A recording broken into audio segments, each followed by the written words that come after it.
They've done it again, and this time, the impact cuts deeper than most could have expected. Your pension, the one thing that's supposed to provide you with some measure of stability and peace in retirement, has suddenly been slashed across the UK. Thousands of pensioners have been blindsided by a recent update from HMRC. The change, a reduction in monthly pension payments in many cases, up to £130. That's not just a small administrative adjustment. That's food on the table. That's heating in the winter. That's the money you'd set aside for the few simple joys in life that helped make the daily grind of budgeting and stretching a fixed income more bearable. For some, that's the last bit of dignity they thought they could count on. What makes this even more upsetting is that many people affected had absolutely no idea this was coming. They found out the hard way by checking their bank balance and noticing it didn't add up. For many pensioners, that shock has been followed by confusion, panic, and a deep sense of betrayal. According to HMRC, this reduction in pension payments is tied to a mixture of updated tax codes, overpayment corrections, and reassessments of pension entitlements. But let's be clear, no matter how it's framed, for those dealing with the aftermath, these bureaucratic explanations don't make the situation any easier. They certainly don't help cover the bills that keep piling up. When you've spent decades working, contributing, and planning for your retirement, the least you expect is stability, predictability, a system that values your years of service and ensures you're looked after in return.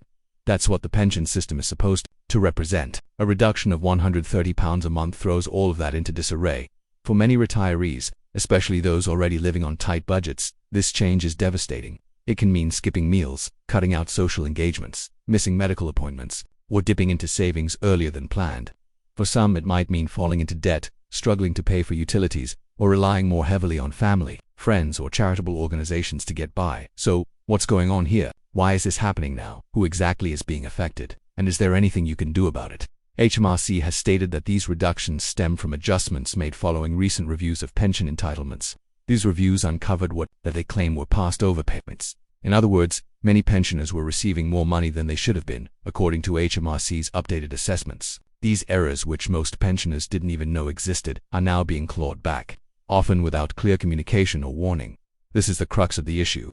Pensioners were not informed. There were no prior warnings, no detailed explanations sent out ahead of time. Most people found out after the fact, when they noticed their payment had dropped and tried, often unsuccessfully, to find out why. The explanations from HMRC are vague at best. Some people have been told their tax code changed. Others were informed it was a national insurance miscalculation.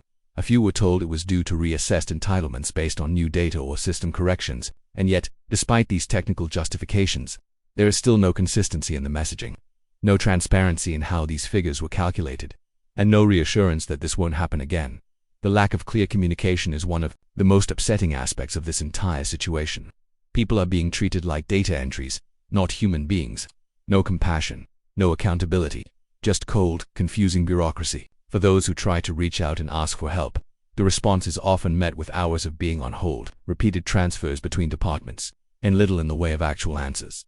This has left pensioners feeling not just financially hurt, but emotionally drained. There's a real sense of betrayal. After spending their working lives paying into the system, many now feel the very institutions they trusted have turned their backs on them when they need help the most.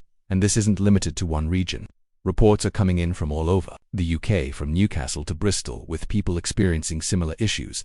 The scope of the problem is growing, and with it, a wave of public anger and mistrust.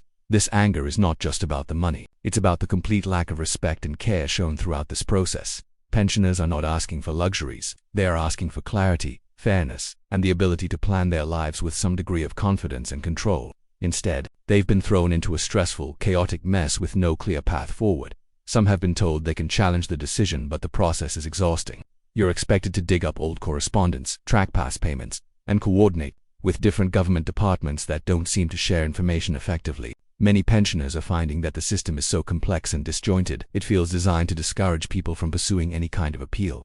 Meanwhile, the financial shortfall continues. That missing £130 a month adds up quickly. And while you're trying to gather documents or wait for callbacks, the impact on your day-to-day life doesn't pause. You still have to pay your bills.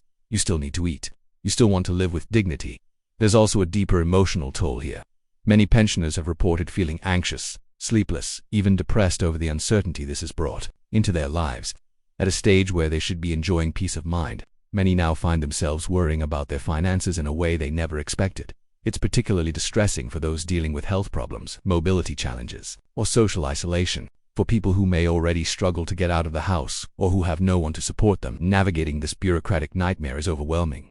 We have to ask, how did this happen in the first place? If there were overpayments, why weren't they flagged earlier? Why was there no proper audit system in place to catch these supposed errors before they grew into something this damaging? And more importantly, how do we know it won't happen again?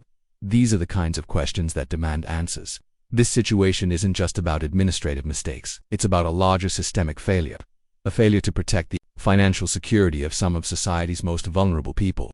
A failure to communicate clearly and respectfully. A failure to create a system that puts people before process. It's worth acknowledging that not everyone within HMRC or the DWP is at fault. Many of the frontline workers are trying their best within a system that isn't functioning well. But when the process becomes this disconnected from the people it serves, even those with the best intentions can't make up for the structural failings. What pensioners need right now is more than just explanations. They need action. They need proper support. They need timely and accurate information. And they need a government that takes responsibility for ensuring that retirees are not left to suffer in silence. Financial advisors and advocacy groups are also struggling to keep up. They're fielding calls from distressed clients, spending hours trying to get clarity from government departments, and often coming away with more questions than answers. This confusion is spreading far beyond just those receiving pensions. It's touching families, communities, and anyone who is trying to help their loved ones cope. There is also a very real fear that this could just be the beginning. If HMRC is now reassessing old payments, how many more so-called errors will they uncover? What other surprise deductions might be waiting in the months ahead? That uncertainty casts a shadow over everyone's financial future. When you're retired, you don't have the flexibility to make up for lost income with extra hours or second jobs. Your pension is often your only source of income. Every pound counts. What happens to those who don't have anyone to advocate for them? Many elderly people in the UK live alone, with no family or close friends nearby. For them, understanding or contesting a reduction in pension payments isn't just hard, it can feel impossible. This is a situation that requires urgent intervention. At the very least, HMRC and the government must issue clear, simple guidance to those affected.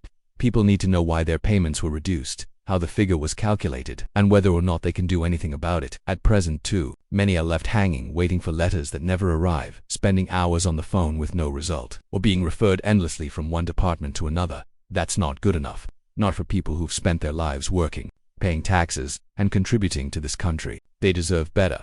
We also can't ignore the broader context in which this is happening. The cost of living crisis in the UK has hit pensioners particularly hard. Energy prices remain high. Grocery bills continue to rise. Council taxes have gone up in many areas. And now, in the middle of all this, pensions are being cut with no clear justification. The result is a growing feeling of vulnerability, of being forgotten and disregarded by those in power. And once trust is broken, it's hard to rebuild. People are not just angry about the cut. They're angry about how they were treated. They're angry about being left in the dark, about being seen as figures on a spreadsheet rather than individuals with lives and needs and responsibilities. If you've been affected by this issue, don't stay silent. Contact your MP, raise your concerns, share your experience. The more people speak up, the more pressure there will be on those in power to take this seriously. You can also reach out to organizations like